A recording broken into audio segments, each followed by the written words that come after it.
4-2번 볼게요.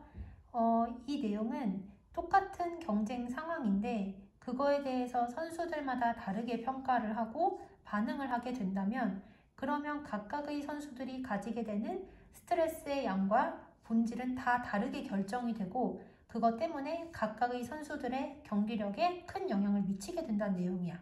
자, 그래서 첫 번째 문장부터 보시면은 대부분의 코치들과 운동선수들은 스트레스가 무엇인지에 대한 기본적인 생각은 가지고 있다.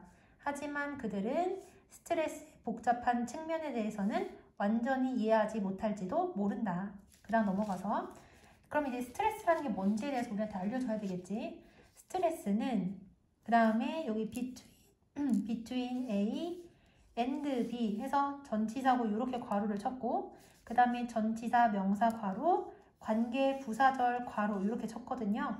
해석은 괄호가 여러 개 있으니까 뒤에서부터 요거 그 다음 between A and B 전치사고 그 다음 마지막 이렇게 해석을 할게요. 스트레스는 성공이 중요한 상황에서 그 다음에 왓절을 해석을 할 건데 이 왓절은 특이한 게 뭐가 나오냐면 삽입절이라는 게 나와. 삽입절이라는 거는 굳이 필요하지 않은데 주어 동사를 집어넣은 걸 삽입절이라고 하고요. 삽입절은 대부분 해석이 어떻게 되냐면 주어가 동사 하기에 이렇게 해석을 하면 돼.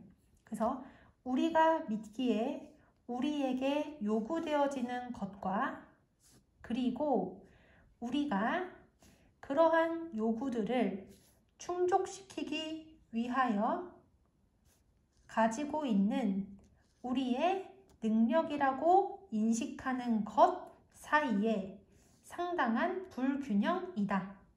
일단 해석은 되는데 이게 무슨 얘기냐? 스트레스라는 거는 사람들이 우리에게 이러이러해야 한다라고 요구를 하고 있다고 우리가 생각하고 믿는 것이랑 그리고 실제로 우리가 그 사람들의 요구나 기대를 충족할 수 있는 능력이라고 인식하는 것 사이에 차이가 있을 때 스트레스가 생긴대. 그러니까 사람들은 어떤 선수한테 너는 무조건 뭐 100m에 몇 초 안에 들어와야 돼. 이런 식의 어떤 기대를 요구를 한다고 해보세요.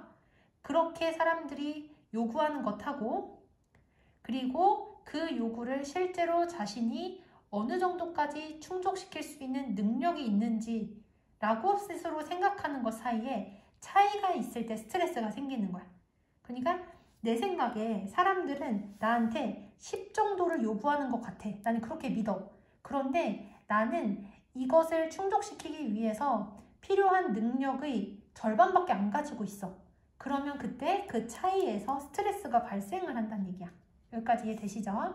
그 다음 넘어가서 따라서 경쟁에 대한 요구 그 자체가 아니라 인식이 우리가 경험하는 스트레스의 양과 본질을 결정한다. 그러니까 경쟁에 대한 요구, 그러니까 사람들이 우리에게 요구하는 것 그 자체보다는 그것에 대해서 내가 어떻게 인식을 하느냐에 따라서 우리가 경험하는 스트레스의 양과 본질이 결정된다는 얘기야. 그러니까 실제보다 자신이 어떻게 믿고 있는지가 더 중요하다. 그 얘기를 지금 하고 있는 거죠. 그 다음 넘어가서 자기 대화의 전제는 그러니까 자기 대화의 전제 조건은 바로 대절이라는 거래. 뭐냐? 그래서 이 대절 내부가 꽤 복잡하거든. 대부터 여기까지가 대절에 해당이 되고요. 그 다음에 비교급이 나와 있기 때문에 여기 하트 표시를 해놓은 거야. 그리고 여기에서 낯선 더즈가 나오는데 얘는 대동사야. 우리가 대동사 언제 쓴다고 했냐면 앞에 나오는 동사 표현이랑 뒤에 나오는 동사 표현이 같다면 반복을 피하기 위해서 뒤에 나오는 동사 표현을 다 쓰는 대신에 대동사를 쓸 수가 있어요. 근데 대동사는 총 2개가 있어. 비동사랑 do, does, did 이렇게 2개가 있거든. 만약에 내가 앞문장에서 반복된다고 생각하는 동사가 일반 동사인 경우 그럴 때는 대동사로 does를 쓰고요. 앞부분에 나오는 비동사가 데리고 다니는 부분이 뒤에 나오는 내용과 같다고 생각하면 뒤에 나오는 문장의 동사를 비동사로 쓰는 거야. 그래서 지금 형광펜으로 표시되어 있는 문장에서의 대동사는 does고요. 얘는 이 형광펜으로 표시한 부분의 동사 표현인 determines the impact of a competitive situation을 다 쓰기 싫어서 대동사 does로 쓴 거야. 그리고 대동사는 거의 대부분 뭐뭐한, 그러하다 뭐 이런 식의 느낌으로 해석을 하면 돼요. 자기 대화의 전제는 믿음은 상황 그 자체가 그러한 것보다 더 경쟁적인 상황의 영향을 결정한다는 것이다. 여기까지 됐어요. 그러니까 자기 대화의 전제 조건이라는 거는 자기 대화를 하는 목적이라고 생각을 하면 돼. 그래서 자기 대화를 하는 이유는 뭐냐면 상황 그 자체보다 우리가 어떻게 믿는지가 경쟁적인 상황의 영향을 결정짓기 때문에, 그러니까 상황 그 자체보다 내가 어떻게 믿는지가 경쟁에 영향을 많이 끼치기 때문에 우리는 자기 대화를 해야 되는 거야. 왜냐면 내가 어떻게 믿느냐에 따라서 내가 하고 있는 경쟁에서 좋은 성과를 낼 수도 있고 안 좋은 성과를 낼 수도 있기 때문에, 그래서 자기 자신에게 격려의 말을 하는 자기 대화가 필요하다는 얘기를 하는 거지. 그 다음에 여기 땡땡 하고서 앞에 나오는 내용과 비슷한 얘기를 또 하거든. 여기선 즉이라고 해석을 하면 돼요. 즉 우리의 생각들은 하고 여기도 또 비교급 나오지? 그러면 어디부터 해석한다? 뒷부분부터 해석을 하는 거야. 그리고 우리가 평소에 말할 때 상황, 우리 이렇게 말 안 하기 때문에 이 사이에 목적격 관계대명사 생략되어 있어서 괄호치고 화살표 앞쪽으로 보낸 거고, 그리고 원래 이 문장이요 어떻게 생겨야 되냐, 얘가 주어고 그 다음에 얘 대동사라고 했지? 얘는 앞에 나오는 동사인 are 하고 responsible for our actions 까지를 원래 다 써야 되는데 그렇게 하기 싫어서 사용을 한 대동사란 말이야. 그래서 이 문장은 원래 어떻게 생겨야 되냐면 얘가 주어고요. 여기까지가 주어. 그 다음에 are 동사. 그 다음에 앞부분에 반복되는 표현들. 원래는 이렇게 생긴 건데 짧게 이렇게 나눠서 쓴 거라고 보시면 돼요. 자, 다시 해석을 해보면 우리의 생각들은 우리가 실행을 하고 안에서 경쟁하는 상황들이 그러한 것보다 우리의 행동들에 더 책임이 있다. 그러니까 생각은 우리가 실제로 겪고 있는 상황보다 우리의 행동에 더 많은 영향을 끼친다는 얘기를 하는 거야. 그래서 여기 문장에서 중요한 게 뭔지를 지금 보면은 믿음이 중요한 거야. 뭐보다? 상황 그 자체보다. 그리고 생각이 중요한 거야. 뭐보다? 상황 그 자체보다. 그러니까 그 사람이 어떤 상황에 처해 있는지 보다 그 사람이 어떻게 믿고 있고 어떻게 생각하는지에 따라서 성과는 달라질 수 있다는 얘기를 하는 거죠. 자, 보시면 평가가 긍정적일 때 우리는 힘든 적수를 해볼 만한 상대라고 여긴다.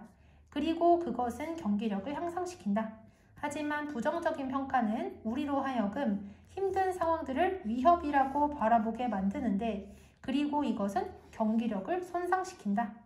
어떤 운동선수들은 view A as B 하면 A를 B라고 여기다지, 한 운동선수는 사람들로 가득 찬 경기장을, 그 다음에 show가 사형식 동사라서 누구누구에게 무엇을 보여주다 이렇게 해석을 해야 돼. 사람들로 가득 찬 경기장을 이 군중들에게 내가 할 수 있는 것을 보여줄 훌륭한 기회로 여길지도 모른다. 반면에 또 다른 운동선수는 땡땡땡에 대하여 걱정할지도 모른대요. 뭐에 대해서 걱정할지도 모르냐? 그래서 큰 문장 안에 how로 시작하는 의문사들이 조그맣게 들어가 있기 때문에 어떤 어순으로 썼냐면 간접 의문문으로 썼어요. how 같은 경우는 어순이 두 개가 있지. how 주어 동사도 가능하고 how 형용사 부사 주어 동사도 가능한데 여기에서는 형용사가 있기 때문에 how 형용사 부사 주어 동사 어순으로 써야 되고요. 여기에서 이 messing up 여기가 조건을 나타내도록 해석을 해야 돼. 그래서 이 군중들 앞에서 망친다면 내가 얼마나 당황스러울까에 대하여 걱정할지도 모른다. 그러니까 그 상황을 어떻게 바라보느냐에 따라서 그 사람이 생각하는 게 달라진다는 얘기를 하는 거야. 그 다음 넘어가서 이것은 사람들로 가득 차 있는 그러한 같은 경기장이야.